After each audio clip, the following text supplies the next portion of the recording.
Hello everyone. आप देख रहे हैं राधा स्वामी विद्यापीठ। तो आइए शुरू करते हैं आज की टॉपिक।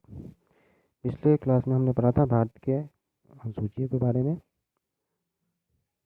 आज हम पढ़ेंगे भारतीय संविधान के विभिन्न भागों के बारे में। भारतीय संविधान में कुल 22 भाग हैं, जिसमें आज भाग 1 के बारे में हम चर्चा करेंगे।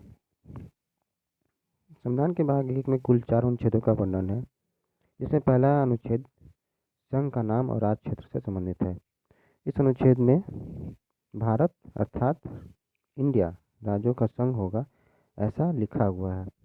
इसमें भारत शब्द का जो उल्लेख है वो देश के नाम को दर्शाता है, तथा संघ शब्द जो है शासन प्रणाली को दर्शाता है। इंडिया राज्यों का संघ होगा, इसमें वही राज्य होंगे जो अनुसूची 1 में उल्लेखित हैं। जब भारत को राज्यों का संघ कहा जाता है तो क्यों कहा जाता है, इसके पीछे भी कुछ कारण है। जैसे पहला है कि भारतीय जो प्रणाली है उन्हें विनाशी राज्यों का अविनाशी संगठन भी कहा जाता है, क्योंकि भारत की केंद्रीय सरकार राज्यों को बना सकती है और ख़त्म भी कर सकती है, उनकी सीमाओं और नामों में परिवर्तन कर सकती है। इस प्रकार भारत शासन समानतः संघात्मक है, परंतु किसी भी संकट के समय भारत एकात्मक रूप में आ जाती है, अर्थात क्या है, भारत राज्यों का संघ कहा जाता है। दूसरा है, भारत देश अपने किसी भी राज्यों के बीच समझौते का कार्य नहीं करता, ये भी एक रीज़न है। अगला है अनुच्छेद 2 में नए राज्यों के प्रवेश के बारे में दिया गया है।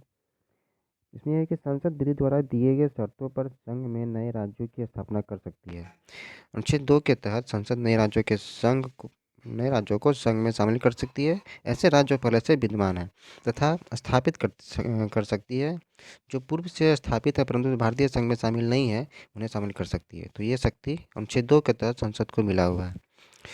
अनुच्छेद 2 के क के अनुसार सिक्किम को 36वें संविधान संशोधन 1975 के तहत संघ में शामिल किया गया है।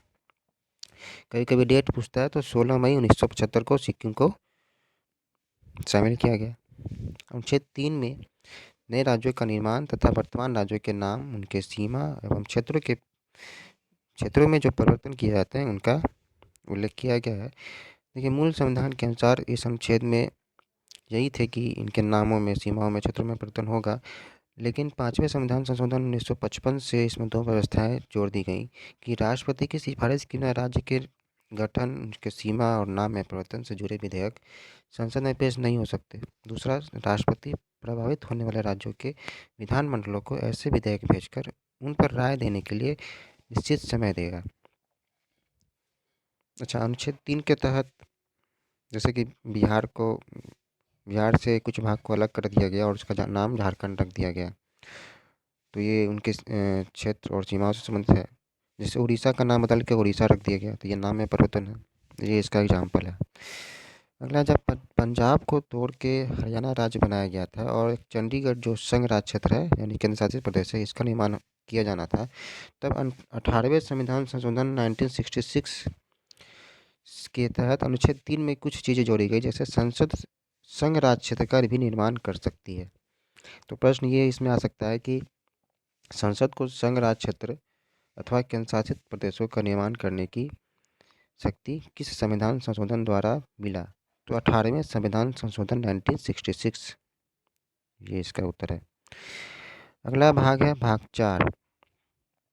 भाग 4 में कहा गया है कि जब संसद अनुच्छेद 2 के तहत किसी विदेशी राज्य को मिलाएगी या अनुच्छेद 3 के तहत किसी राज्य को अलग करती है, तो इसके लिए राष्ट्रपति से किसी विशेष अनुमति की आवश्यकता नहीं पड़ेगी। क्यों? क्योंकि अनुच्छेद 2 और 3 के संशोधन को अनुच्छेद 368 से बाहर रखा गया। कहने का मतलब है कि 368 के तहत जो भी कार्य होते हैं उसमें राष्ट्रपति की विशेष अनुमति का होना आवश्यक है। देखिए, संघ राज्य क्षेत्र के बारे में कुछ बातें हैं कि भारतीय संविधान के भाग 8 में संघ राज्य क्षेत्रों से संबंधित उपबंध दिए हुए हैं, और यहाँ पे ध्यान देने वाली बात यह है कि भाग 7 में भी संघ राज्य क्षेत्र का उल्लेख किया गया था, लेकिन अनुच्छेद 238 के 7वें संविधान संशोधन अधिनियम 1956 द्वारा भाग 7 को ख़त्म कर दिया गया। तो यहाँ भी ये प्रश्न बन सकता है कि भाग 7 में संघ राज्य क्षेत्र का उल्लेख था जिसको निरस्त कर दिया गया, तो किस संविधान संशोधन द्वारा, तो 7वें संविधान संशोधन 1956 द्वारा अलग कर दिया गया। लास्ट में कुछ क्वेश्चन इससे संबंधित है जो पूछता है, जैसे कि दिल्ली को राष्ट्रीय राजधानी क्षेत्र का दर्जा किस संशोधन द्वारा मिला? तो 69वां संविधान संशोधन द्वारा दिल्ली को राष्ट्रीय राजधानी क्षेत्र का दर्जा दिया गया। उड़ीसा का नाम परिवर्तन अधिनियम द्वारा उड़ीसा नाम रखा गया। कब रखा गया? तो 2011 में रखा गया। भारत में 29वें राज्य के रूप में अस्तित्व में कौन आया? किस राज्य को 29वें राज्य के रूप में बनाया गया? तो तेलंगाना होगा। हालांकि अभी 28 राज्य हैं, जिसमें जम्मू और कश्मीर पुनर्गठन विधेयक 2019 को राज्यसभा और लोकसभा से क्रमशः 5 अगस्त और 6 अगस्त को 2019 को मंजूरी मिलने के बाद जम्मू और कश्मीर राज्य को 2 केंद्र शासित प्रदेश जैसे जम्मू कश्मीर और लद्दाख में पुनर्गठित कर दिया गया था। और यह व्यवस्था जो थी 2019 31 अक्टूबर से लागू हो गई थी। जिसके बाद क्या है, वर्तमान में राज्यों की कुल संख्या 28 है।